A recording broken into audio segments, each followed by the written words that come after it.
Hola, amados hermanos y amigos. Hoy continuamos con la serie que he titulado Dilapidar la vida, basada en la historia o la parábola del hijo pródigo.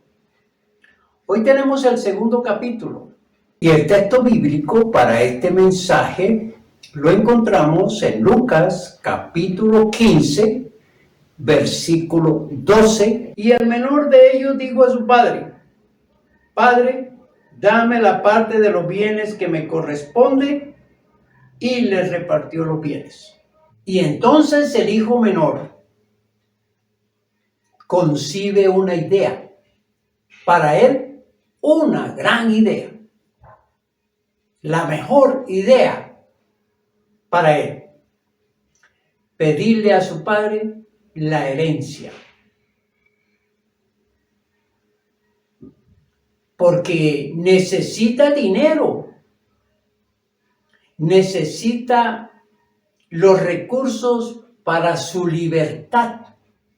Necesita dinero porque en su mente quiere libertad, pero una libertad para divertirse, para derrochar, para gozarse de todo lo que vea y con quien sea. Y como no había ahorrado, no tenía un capital propio ganado por su esfuerzo, no pensaba en que él podía guardar de lo que recibía para futuro, apeló al dinero de su padre, a la fortuna de su padre, a lo que su padre había logrado gracias al esfuerzo, al sacrificio y por muchos años trabajando. Su padre tenía recursos gracias a él, a la lucha, al conocimiento que tenía de los negocios. Y entonces el hijo no ve otra forma sino: dame de lo que has ganado tú, de lo que has producido tú, de tu sacrificio, de tu esfuerzo, de tu trabajo. Dame eso para mí. Se va de la casa, pero se lleva parte del dinero de su padre.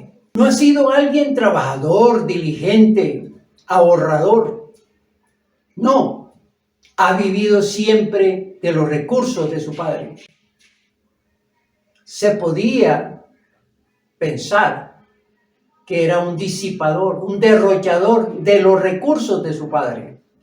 Suponemos, y lo planteamos en estas preguntas, que el hijo no sabe qué va a hacer con su dinero. Y entonces pensamos, ¿cuáles eran las intenciones de este joven indolente, insensato, falta de conocimientos? Nos asalta también la pregunta: ¿qué va a hacer con el dinero? Y otra más: ¿cómo es el plan de vida que se trazó el joven?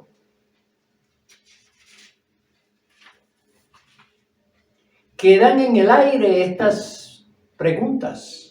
Y por supuesto, la historia nos va narrando y va dando respuestas a estas preguntas.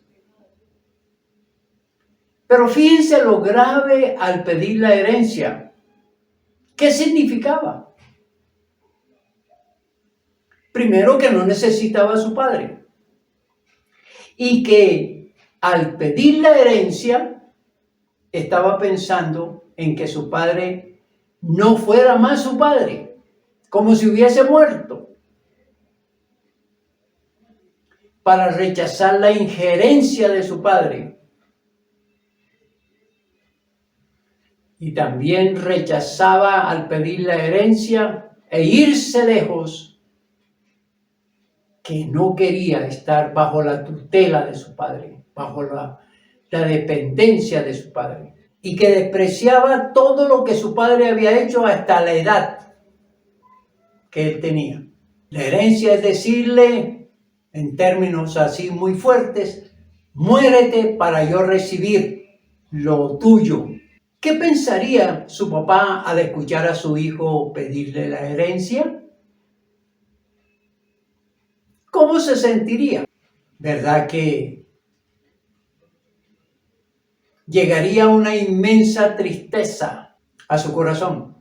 Se sentiría defraudado por ese hijo que lo ha recibido todo, que el padre se ha esforzado para darle bienestar a su hijo.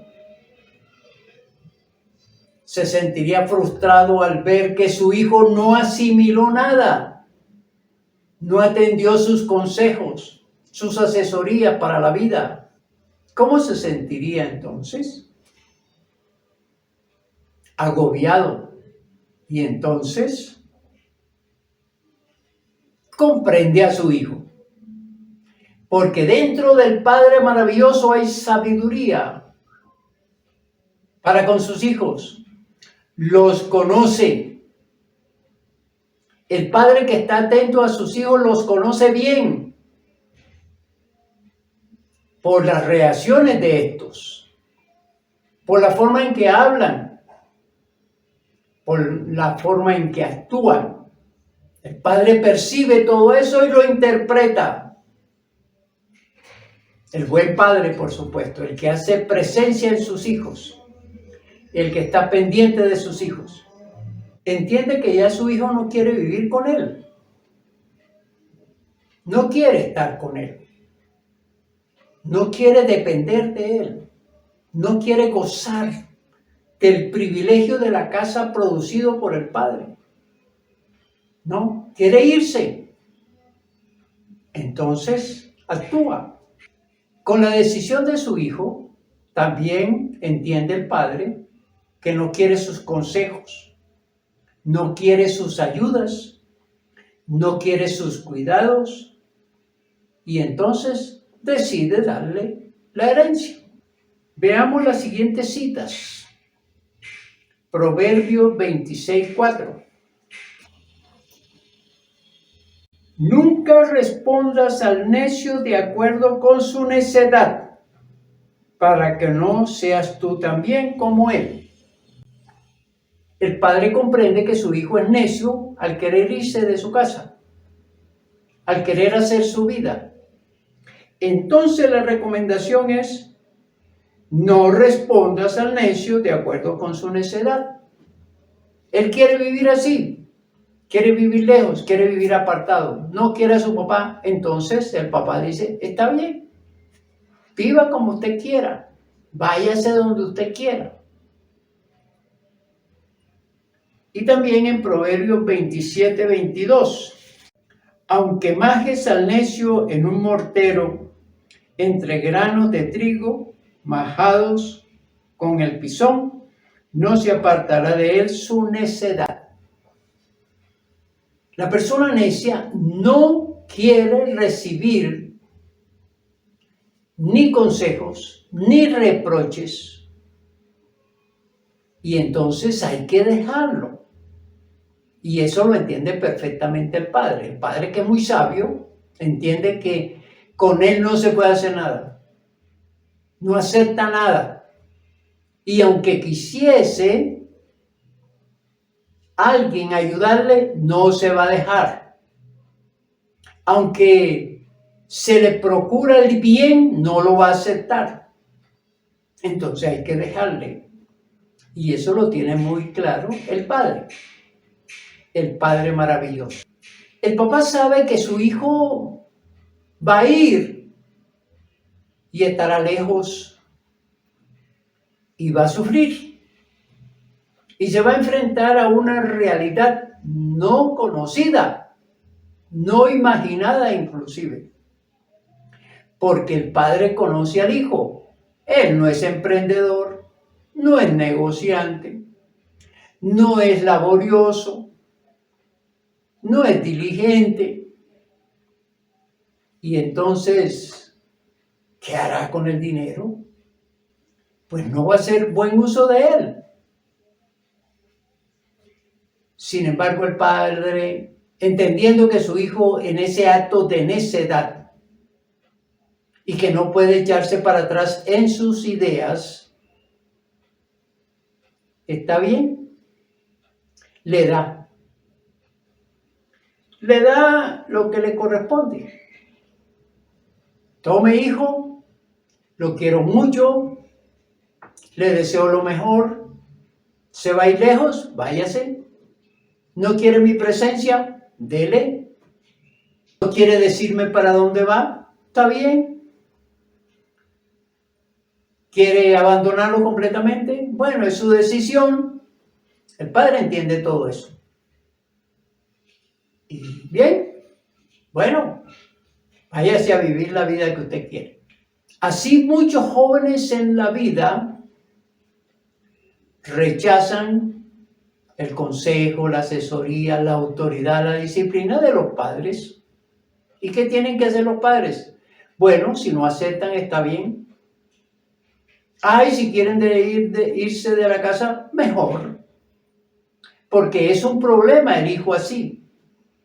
Siempre rebelde, siempre contradictorio, siempre haciendo enojar al padre y a la madre. En este caso es mejor que los hijos se vayan de la casa. Entonces el padre, aunque con mucho dolor, mucha tristeza, decide pues darle dinero a su hijo para que se vaya. En Proverbios, en el capítulo 15, versículo 5, sigue diciéndonos el sabio con relación a la conducta de los hijos necios. Mire lo que dice Proverbios 15, 5. El necio menosprecia el consejo de su padre, mas el que guarda la corrección vendrá a ser prudente. Eso es lo que está haciendo este joven. Está menospreciando, está rechazando el consejo del padre, la ayuda del padre, el apoyo del padre, la guía del padre. Bueno, no se puede hacer nada con este tipo de personas y entonces tome su camino.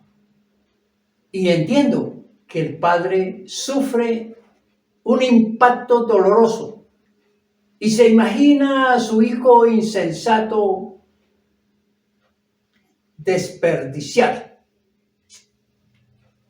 lo que ha recibido sin ningún esfuerzo, porque es eso también, ¿no? El que no ha luchado por tener, el que no ha logrado con esfuerzo ahorros y dinero, pues no tiene respeto por el dinero, por lo que ha ganado, ni por sí mismo, porque no le cuesta, no le costó. Y entonces con gran dolor, con ese dolor inmenso del padre, pues, tome, hijo, vaya y haga su vida como usted quiere. Y le duele en el alma del papá, le duele el corazón, le duele sus entrañas. Esa decisión alocada del hijo. Pero sabiamente no se puede hacer nada. Y entonces podemos decir que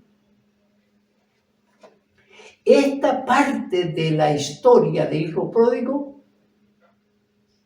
se vive constantemente desde dos miradas. La primera, la mirada de aquellos que habiendo buscado de Dios el Padre, han recibido de Él cobijo, ayuda, bienestar, progreso, etc. Y un día deciden no seguir con el Padre Celestial, con Dios.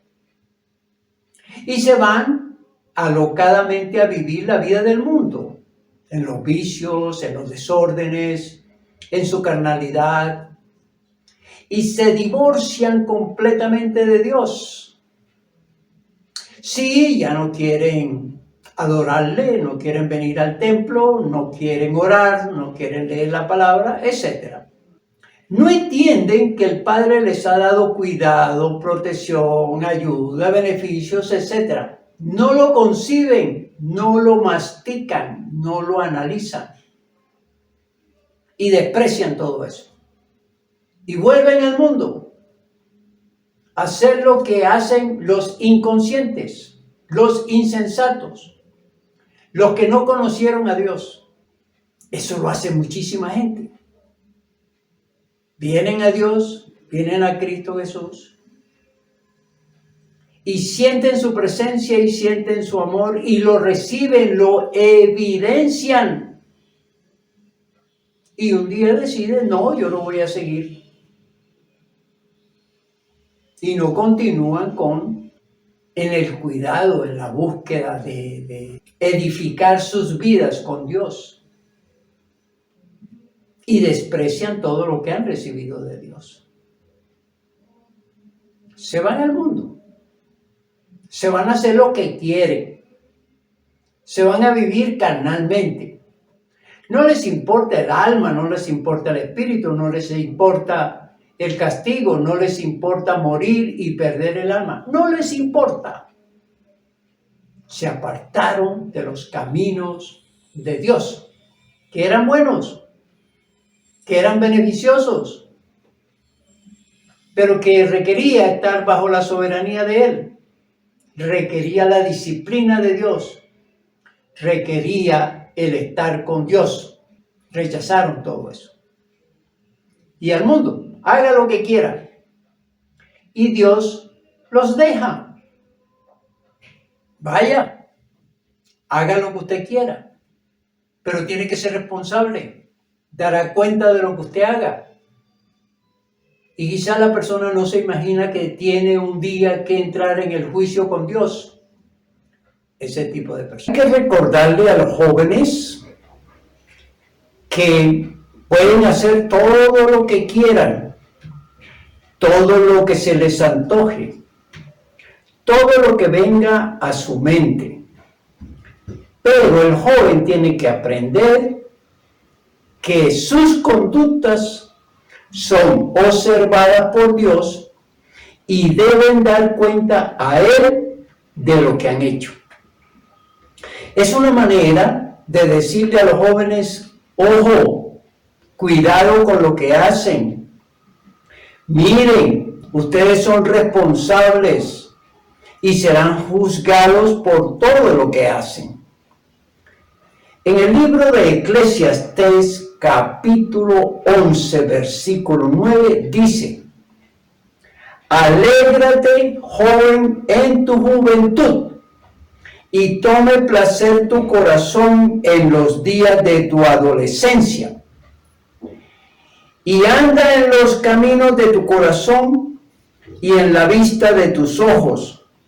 Pero sabe que sobre todas estas cosas te juzgará Dios. Importante, pues, que el joven entienda que puede hacer todo lo que quiera, pero será culpable por aquellas cosas que lo destruyeron y destruyeron a otros. Que su vida desordenada tendrá sus consecuencias, que Dios le juzgará por todas las cosas que haga. Es la manera en que el predicador en aquel entonces, y al escribir el libro de Eclesiastés, otro libro de sabiduría, le enseña al joven específicamente que debe dar cuenta de todo lo que ha hecho. Se puede alegrar, puede disfrutar, puede hacer todo lo que quiera, pero recordando que de todo dará cuenta a Dios. Y seguidamente hay otro texto en el mismo libro de Eclesiastés, en el capítulo 12, versículo 1, que dice: acuérdate de tu Creador en los días de tu juventud, antes que vengan los días malos y lleguen los años de los cuales digas, no tengo en ellos contentamiento. Acuérdate de tu Criador en los días de tu juventud. Tenle en cuenta que es un Dios presencial, que es un Dios testigo y observador de todo lo que hagas. Así que al joven se le recomienda, en esa etapa de la vida, piensa, Dios es el mejor compañero para la ruta de tu vida. El texto bíblico recomienda al joven que debe acordarse de Dios en esa etapa, que no puede vivir sin el conocimiento de aquel que está presente y de aquel que le puede acompañar en esos momentos de soledad, de incertidumbre, de caminos que se abren a su disposición y que debe prever antes de avanzar por uno de ellos, tener en cuenta a quién le puede guiar mejor. Eso es lo mejor que puede hacer el joven, tener en cuenta que Dios es el mejor compañero de viaje en esa etapa.